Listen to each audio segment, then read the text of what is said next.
Assalamualaikum warahmatullahi wabarakatuh.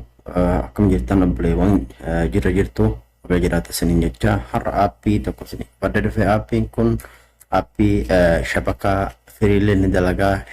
Shabakaa firii kafaltii tokkollee tokko malee shabakaa hedduu shari'aa hedduu irratti ni dalagaa. Akkasumas warroonni kabaatii hidhachuu barbaadan shari'aa biyya Suudii keessa jiru guutuu isaatti kan walii galatti akkamitti akka hidhatu koodii isaa waliin isinii qabadde dhufe itti dhiyaadha isiniin jedha.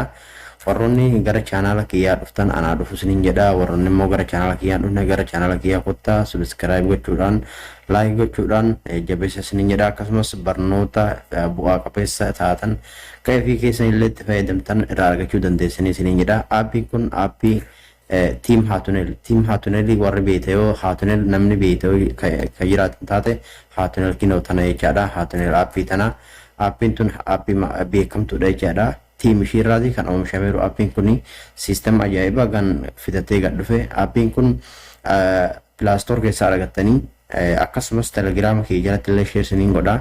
Erga keessa seentaniin booda kallattiidhumaan shabakaadhuma qabdan dalaksiifachaa tun keessa seentan. Erga keessa seentaniin boodanni mataa isaatti update of godhe. Erga update of godhe as jalatti karaa gara gadii haara cuqaastanii as jalatti argattanii shari'aa hunda isaa kabaatiidha. Ka gubbaarratti argaa jirtanii ka moobaayilillee ka zayiniillee ka karaa garagaraatiin akkasumas ka firii dalagullee asum jalatti argattanii jechaadha. Firiillee ka sawaarlee asirratti dalaga jedha.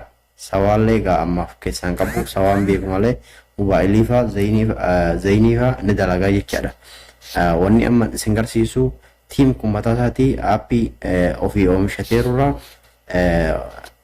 aappiilee akkamitti shabakaa bilaash akkamitti shabakaa kabaatii tokko kan gosoota garaagaraa argannaa ka jedhu akka fakkeenyaatti jalqabarraa isin hima. Jalqaba zayinii riyaalaa 60 hidhachuu barbaadan karaa gubbaatiin 312 ergitanii gara karaa gadiitiin 959 gootanii karaa gadiitiin immoo 312 gootanii akkasumas ka itti aanu immoo riyaala 40 karaa gadiitiin karaa gubbaatiin 959 gootanii kunoo mallattoo irra godhee isin garsiisa. Warri mallattoo hin beekne mallattoo irra godhee isin garsiisa.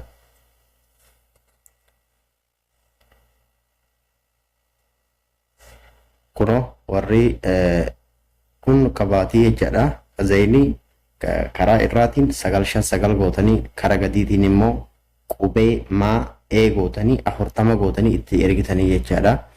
Akkasumas kan itti aanu kunillee kanuma zayiniiti. Zayinii karaa garagaraatiin qabatee dhufeera.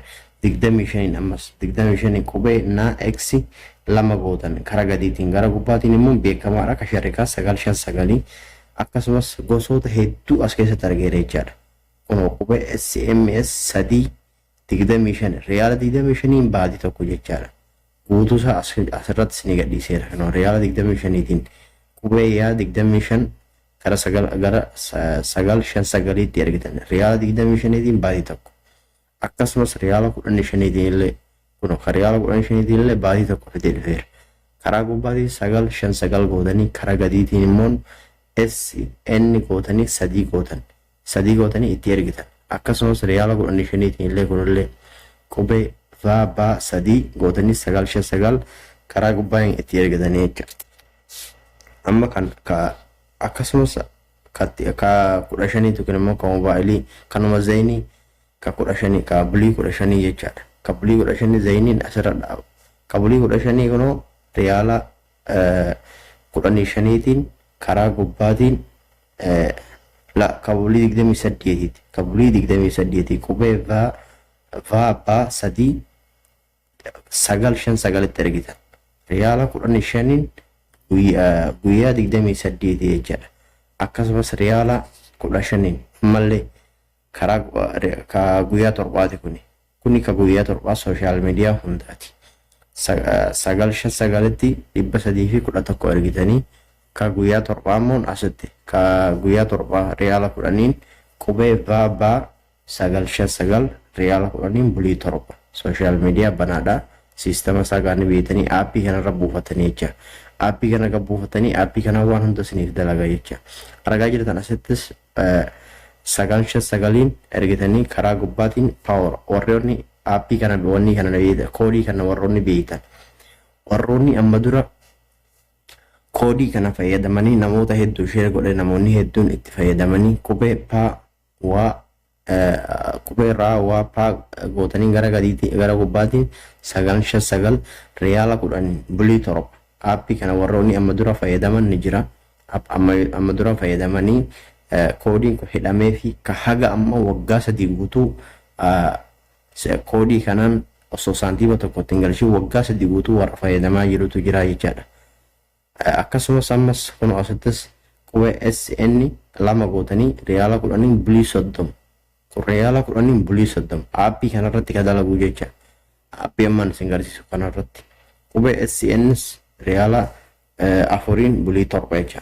Riyaala 4 bulii 7 asitti akkasuma riyaala 3 guyyaa tokko gara 599 dhibba 310 ergitanii ka zaynii keessaa baanee amma ammoo ka moobaayiliiti. Ka moobaayilii beekamaadha riyaala 60tiin ji'a tokko sooshaal miidiyaa banaa 100 okkuma tokkoo fi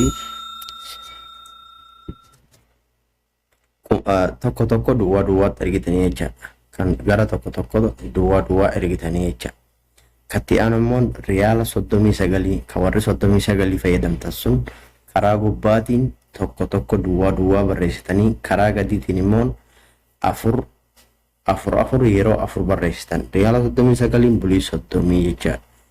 Asitti immoo kun argaa jirtan riyaala 20 bulii 7 koodiin isaa karaa oliitiin tokko duwwaa karaa gadiitiin immoo 4 7 jecha.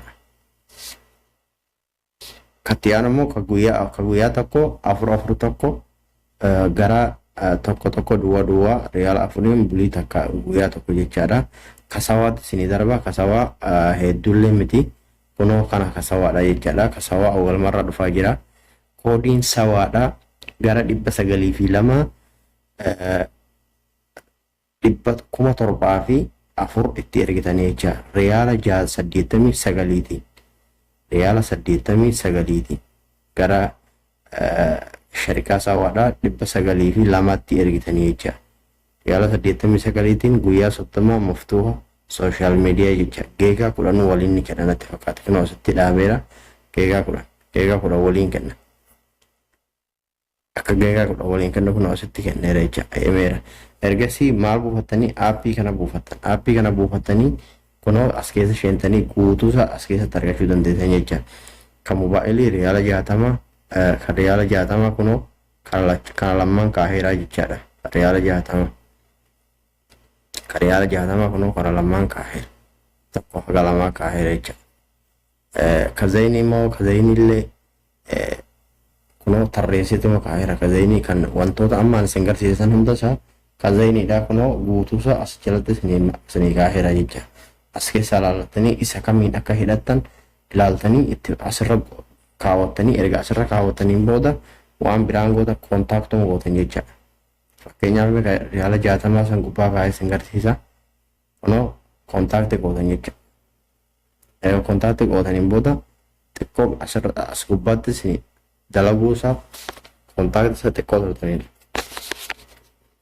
Kunoo dalaguusa akkasitti hubattanii jechaadha. Asitti kumbaaloo ta'uu fi akkasumas immoo asitti waa oomishuu eegalu. Bakka kanatti meegabaayii oomishuu eegalu isaa jecha. Amma akka ajaa'ibaatti dalagaa jira jecha. Saffisa hedduun bareedduu sa'aan dabalaa isiniin jedhu ulaagaalee hedduu isiniin gaafatu. Aappii kanatti fayyadamaa warroonni kappaatii barbaadanillee warroonni bilaashaa barbaadanillee aappiin kun aappii haarawaa tiim haatunel hundi keessatti beektanii hedduu bu'a qabeessaa share waliin gochuudha. Namoota aappii kana tajaajilamantu jiraachuu mala share godhaa like godhuu hedduu irraa of qusattanii of hin qusatinaadha. Akkasumas namni yeroo viidiyoo YouTube channel isinii gadhiisu dheeqxanii sekondii tokko laaltanii bayinaadha. Viidiyoo nama sanii daawwadhaa nama jajjabeessuun kisaaraa tokkollee hin qabu wanni isinirraa hir'atu tokkollee hin jiru. Wal haa jajjabeessinu dhaamsa kiyya. Akkasumas namoota YouTube channel waa daddalagan jajjabeessaa. Ijoollee hedduutu jira jajjabeessaa isin jedha galata.